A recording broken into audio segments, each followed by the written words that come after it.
ಮಹಾಭಾರತದ ಕಥನ. ಕೃಷ್ಣ ಒಂದೇ ಜಗದ್ಗುರು.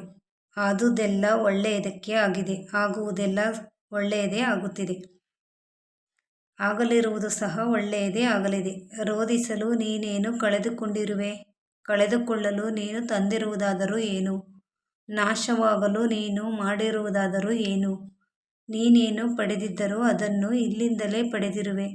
ಯಾವುದು ನಿನ್ನ ಭಾಗ್ಯದಲ್ಲಿ ಇದೆಯೋ ಅದು ನಿನಗೆ ಸಿಕ್ಕೇ ತೀರುತ್ತದೆ. ಯಾವುದು ನಿನ್ನದಲ್ಲವೋ ಅದು ನೀ ಎಷ್ಟೇ ಪ್ರಯತ್ನಿಸಿದರೂ ಸಿಗಲಾರದು. ಚಿಂತೆ ಬಿಡು. ಜೀವನದಲ್ಲಿ ಬರುವುದೆಲ್ಲವೂ ಬಂದಂತೆ ಸ್ವೀಕರಿಸು. ನಮ್ಮ ಬದುಕೇ ಒಂದು ಹೋರಾಟ. ಈ ಹೋರಾಟದಲ್ಲಿ ನಾವು ಮಾಡುವ ಕಾರ್ಯವನ್ನು ಪ್ರಾಮಾಣಿಕವಾಗಿ ಮಾಡಬೇಕು ಅಷ್ಟೇ. ಏನು ಆಗಬೇಕೋ ಅದು ಆಗಿಯೇ ತೀರುತ್ತದೆ. ಅದನ್ನು ತಡೆಯಲು ನಮ್ಮಿಂದ ಸಾಧ್ಯವಿಲ್ಲ. ಸತ್ಯದ ದಾರಿಯಲ್ಲಿ ಹೋಗು. ನೀ ನಡೆಯುವಾಗ ಪಾತಾಳಕ್ಕೆ ಬಿದ್ದರೆ ನಿನ್ನನ್ನು ಮೇಲೆತ್ತಲು ನಾನು ಬಂದೇ ಬರುತ್ತೇನೆ. ಸ್ವರ್ಗದಲ್ಲಿ ಎಲ್ಲವೂ ಇದೆ, ಆದರೆ ಸಾವಿಲ್ಲ. ಭಗವದ್ಗೀತೆಯಲ್ಲಿ ಎಲ್ಲವೂ ಇದೆ, ಆದರೆ ಸುಳ್ಳಿಲ್ಲ. ಜಗತ್ತಿನಲ್ಲಿ ಎಲ್ಲವೂ ಇದೆ, ನೆಮ್ಮದಿ ಇಲ್ಲ. ಇವತ್ತಿನ ಎಲ್ಲ ಮಾನವರಲ್ಲೂ ಎಲ್ಲವೂ ಇದೆ, ಆದರೆ ಶಾಂತಿ ಇಲ್ಲ. ಮನಸ್ಸಿಗೆ ಮದವೇರಿದಾಗ ಸ್ಮಶಾನದಲ್ಲಿ ತಿರುಗಾಡಿ ಬರಬೇಕಂತೆ. ಏಕೆಂದರೆ ಅಲ್ಲಿ ನಾನು ನನ್ನಿಂದಲೇ ಎಂದು ಹೇಳಿದ ಎಷ್ಟೋ ಜನ ಮಣ್ಣಾಗಿರುವವರು ಕಾಣಸಿಗುತ್ತಾರೆ. ಭಗವಂತ ತಡ ಮಾಡಿದರೂ ನ್ಯಾಯ ಮಾಡುತ್ತಾನೆ, ಆದರೆ ಅನ್ಯಾಯ ಮಾಡುವುದಿಲ್ಲ. ತಡ ಆಗುವುದರ ಹಿಂದೆ ಅದ್ಭುತಗಳು ನಡೆಯುತ್ತವೆ. ಕಾದು ನೋಡಬೇಕು ಅಷ್ಟೇ. ಎಲ್ಲ ಹೇಳುತ್ತಾರೆ ಮನುಷ್ಯ ಖಾಲಿ ಕೈಯಲ್ಲಿ ಬರುತ್ತಾನೆ, ಖಾಲಿ ಕೈಯಲ್ಲಿ ಹೋಗುತ್ತಾನೆ ಎಂದು. ಆದರೆ ಮನುಷ್ಯ ಬರುವಾಗ ಭಾಗ್ಯದ ಜೊತೆ ಬರುತ್ತಾನೆ, ಹೋಗುವಾಗ ಕರ್ಮಫಲ ಕೊಂಡು ಹೋಗುತ್ತಾನೆ. ಬದುಕುವುದಕ್ಕಾಗಿ ದುಡಿಯುವುದು ಅನಿವಾರ್ಯ. ಹಾಗಂತ ಫಲದ ಮೇಲೆ ಕಣ್ಣಿಟ್ಟು ಕೆಲಸ ಮಾಡಿದರೆ ನಿರಾಸೆ ಹೆಚ್ಚು. ಕೆಲಸವನ್ನು ಶ್ರದ್ಧೆಯಿಂದ ಪ್ರೀತಿಯಿಂದ ಮಾಡಿದರೆ ಫಲ ಇಂದಲ್ಲ ನಾಳೆ ದೊರಕಿಯೇ ದೊರಕುತ್ತದೆ. ಒಂದು ಬಾರಿ ಅರ್ಜುನ ಶ್ರೀಕೃಷ್ಣನನ್ನು ಕೇಳಿದ, ಈ ಗೋಡೆಯ ಮೇಲೆ ಒಂದು ಸಂದೇಶ ಬರೆ. ಅದು ಹೇಗಿರಬೇಕೆಂದರೆ, ಖುಷಿಯಲ್ಲಿದ್ದಾಗ ಓದಿದರೆ ದುಃಖವಾಗಬೇಕು, ದುಃಖವಾಗಿದ್ದಾಗ ಓದಿದರೆ ಖುಷಿಯಾಗಬೇಕು. ಶ್ರೀಕೃಷ್ಣನು ಬರೆದ, ಈ ಸಮಯ ಕಳೆದು ಹೋಗುತ್ತದೆ. ಹಕ್ಕಿ ಅನ್ನ ಕೇಳಿತು, ನೀನು ನಾನೇ ಆಗಿದ್ದೆ, ಆದರೆ ಹೇಗೆ ಅನ್ನವಾದೆ ಎಂದು. ಅನ್ನ ಸುಂದರವಾಗಿ ಉತ್ತರಿಸಿತು, ನೀರು ಮತ್ತು ಬೆಂಕಿಗಳ ಸಂಪರ್ಕಕ್ಕೆ ಒಳಗಾದೆ, ಅವುಗಳ ಸಂಸ್ಕಾರದಿಂದ ಮೃದುವಾದೆ, ಮಧುರವಾದೆ. ಹಕ್ಕಿ ಎನ್ನುವ ಭಾವವನ್ನು ಕಳೆದುಕೊಂಡೆ, ಅನ್ನ ಎನ್ನುವ ಅನುಭವವನ್ನು ಪಡೆದುಕೊಂಡೆ.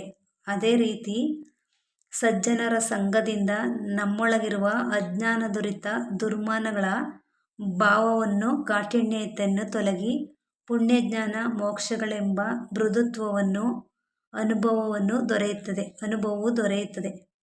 ಚಿಂತಿಸಲು ನೀನು ಕಳೆದುಕೊಂಡಿರುವೆ, ನಿಶ್ಚಿಂತೆಯಿಂದ ಇರಲು ನೀನೇನು ಪಡೆದುಕೊಂಡಿರುವೆ. ಈ 3 ದಿನದ ನಾಟಕದಲ್ಲಿ ಕಳೆದುಕೊಳ್ಳಬೇಕಾಗಿರುವುದು ಕರ್ಮ ಒಂದೇ, ಪಡೆಯಬೇಕಾಗಿರುವುದು ಪುಣ್ಯ ಒಂದೇ. ದೊಡ್ಡ ಮನುಷ್ಯನಾಗುವುದು ಒಳ್ಳೆಯದು, ಆದರೆ ಒಳ್ಳೆಯ ಮನುಷ್ಯನಾಗುವುದು ದೊಡ್ಡ ವಿಷಯ. ದುಃಖದ ಬಗ್ಗೆ ಚಿಂತಿಸತೊಡಗಿದರೆ ಸದಾ ದುಃಖಿಯಾಗಿಯೇ ಉಳಿಯುತ್ತೀಯ. ಸದಾ ಸುಖ ಸಂತೋಷಗಳನ್ನು ಧ್ಯಾನಿಸುತ್ತಿದ್ದರೆ ಮುಂದೆ ಒಂದು ದಿನ ಸುಖಿಯಾಗುತ್ತೀಯ.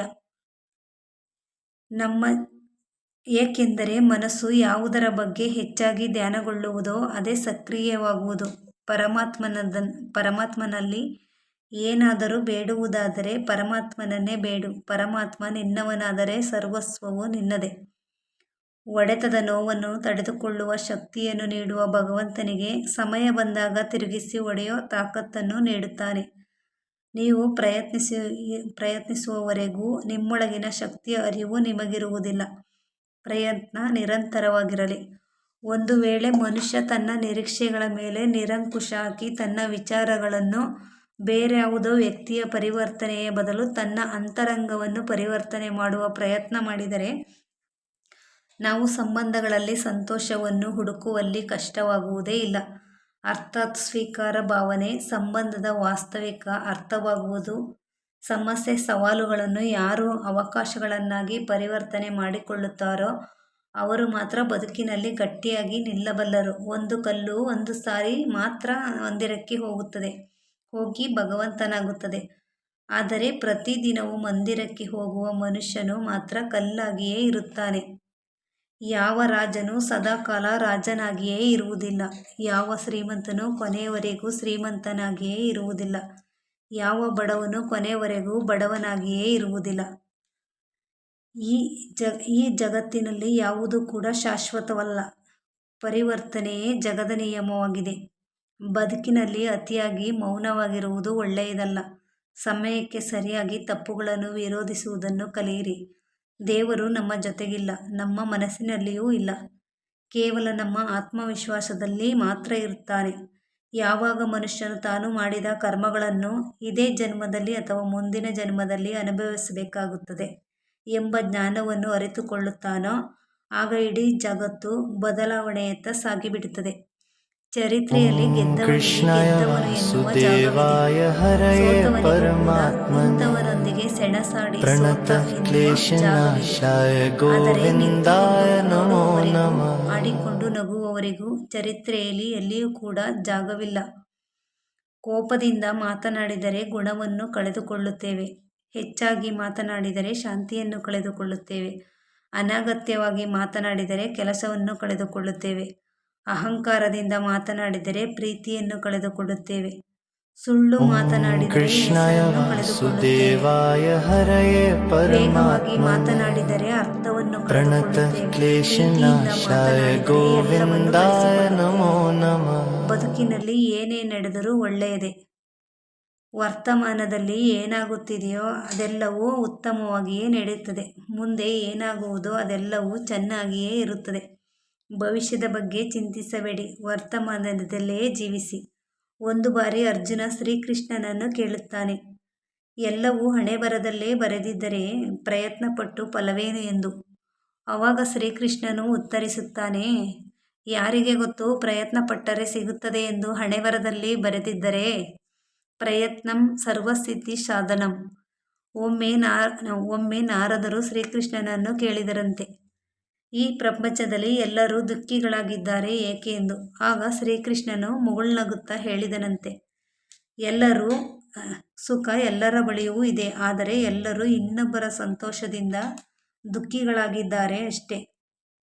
ನೆಮ್ಮದಿ ಯಾವುದೇ ವಸ್ತು ಹಣದಲ್ಲಿ ಇರುವುದಿಲ್ಲ, ನಮ್ಮ ಆಲೋಚನೆ ಮತ್ತು ಮನಸ್ಸಿನಲ್ಲಿ ಇರುತ್ತದೆ. ಕಷ್ಟಪಡದೆ ಸಿಕ್ಕ ಫಲ ಎಂದಿಗೂ ಸುಖ ಕೊಡುವುದಿಲ್ಲ. ಸುಖವನ್ನು ಕಷ್ಟಪಡುವುದರಲ್ಲಿ ಹುಡುಕಿ. ಸ್ನಾನ ದೇಹವನ್ನು, ಧ್ಯಾನ ಮನಸ್ಸನ್ನು, ದಾನ ಧನವನ್ನು, ಯೋಗ ಜೀವನವನ್ನು, ಪ್ರಾರ್ಥನೆ ಆತ್ಮವನ್ನು, ವ್ರತ ಆರೋಗ್ಯವನ್ನು, ಕ್ಷಮೆ ಸಂಬಂಧಗಳನ್ನು, ಪರೋಪಕಾರವನ್ನು, ಅದೃಷ್ಟವನ್ನು ಪವಿತ್ರಗೊಳಿಸುತ್ತದೆ. ಕೇವಲ ದೇವರನ್ನು ಪೂಜಿಸುವುದರಿಂದ ಪುಣ್ಯ ಬರುವುದಿಲ್ಲ. ಉತ್ತಮ ಬುದ್ಧಿ, ಉತ್ತಮ ಯೋಚನೆ, ಉತ್ತಮ ಕೆಲಸ, ಉತ್ತಮ ಮಾತು, ಉತ್ತಮ ವರ್ತನೆ, ಕರುಣೆ, ಅಹಿಂಸೆಯಿಂದ ಪುಣ್ಯ ಸಿಗುತ್ತದೆ. ಮುಂಬರುವ ಜನ್ಮಕ್ಕೆ ಈ ಜನ್ಮವೇ ಬುನಾದಿಯಾಗುವುದು ನಿಜ. ವಿಡಿಯೋ ಸ್ಪಷ್ಟವಾಗಿದ್ದಲ್ಲಿ ಕ್ಷಮೆ ಇರಲಿ. ಈ ವಿಡಿಯೋ ನೋಡಿದ್ದಕ್ಕಾಗಿ ಧನ್ಯವಾದಗಳು. ಮುಂದಿನ ವಿಡಿಯೋದಲ್ಲಿ ಸಿಗೋಣ. ವಿಡಿಯೋ ಇಷ್ಟ ಆದರೆ ಲೈಕ್ ಮಾಡಿ, ಶೇರ್ ಮಾಡಿ, ಸಬ್ಸ್ಕ್ರೈಬ್ ಮಾಡಿ. Thank you for watching.